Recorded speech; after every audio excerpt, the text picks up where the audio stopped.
don't know. For me, look, I'm gonna say I think he's wrong in this situation. A lot of people laughed. I think they laughed because it was a black man. I think they would kind of, see it different if it was a white man. You know, it's to me, it's like, doesn't Chris Rock have family? I would just say, fellas, whenever you worship a woman and you put her above your purpose and you worship her as a god, you're finished right there. That's your own demise right there. Let me play clip number 3, and then when they come back, this is the final clip of Candice Owens. Had to break that down a little bit. Without further delay, here's clip number 3. The takeaway from this interview was that they together represented some newer, more progressive form of what it means to be in a marriage, which is to say, not being in a real marriage at all. Will Smith today is someone who should be pitied, not prosecuted in a courtroom or even persecuted in the public eye, but pitied by every person who has the clarity to see how our society, as sponsored by the perversion of these Hollywood types, is falling apart. Will Smith is what Jordan Peterson cautions against. He's nothing more than a casualty in the great war against masculinity.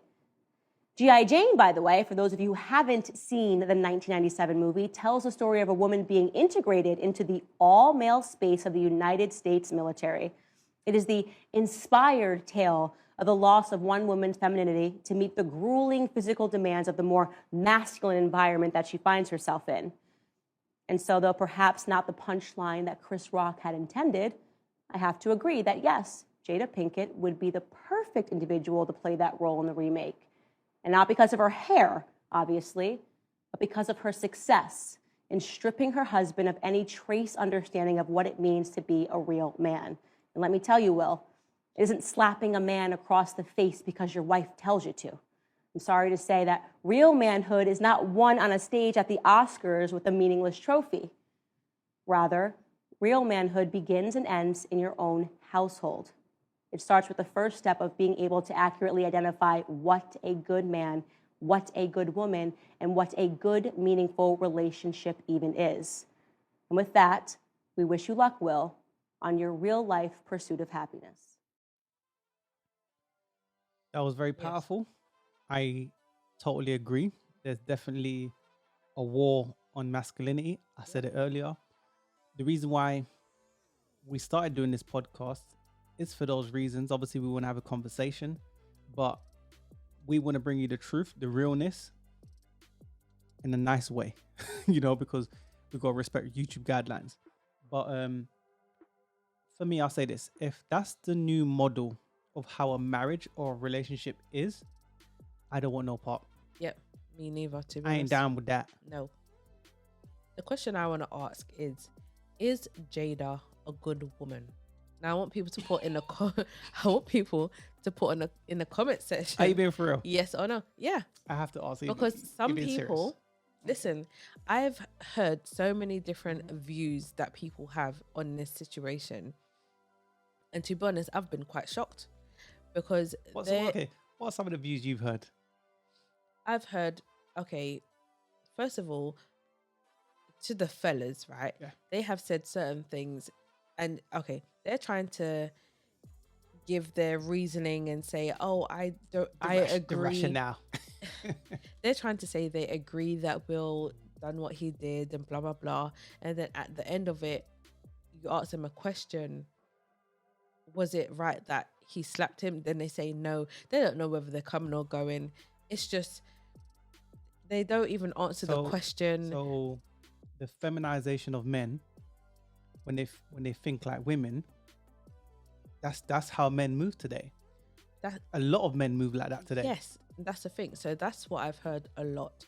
I've heard, first of all, a lot of men haven't even made sense with their argument. The argument was stupid because it didn't make no sense. Mm-hmm. A lot of men have been very emotional in regards to it, as in they're in their feminine, they're not in their masculine, and they're not using logic, they're using emotion. Jordan Peterson has touched on this a lot, right? We have spoken a lot about this also in some depth. Go through the catalog, listen to some of the podcasts. We speak about these things, right? But for me, it's funny that two black men have got into an altercation and it's suddenly made about the women. Yeah. The last clip, I'll touch on some of my points. But yeah, continue what you were saying, man. I was just saying that, you know, some people would say, yeah, Jada's, you know, a good woman or whatever. You should defend her honor and blah, blah, blah. And it's like, no. First of all, Jada has dissed, has disrespected. She has, listen, I can only imagine what goes on behind closed doors when they're at home of how Jada treats Will.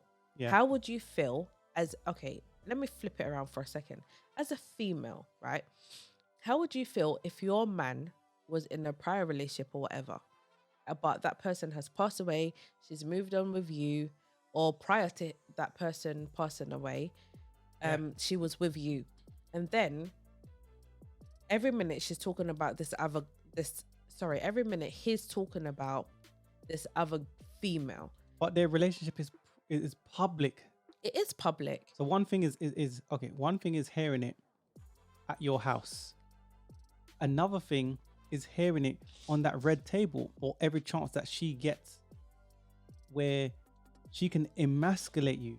And Jordan Peterson speaks about, you know, society and its whole. Okay, let me speak about the biocotirons, right? Which is, first they affect the biology, then they go into the culture, and from the culture they go into the environment.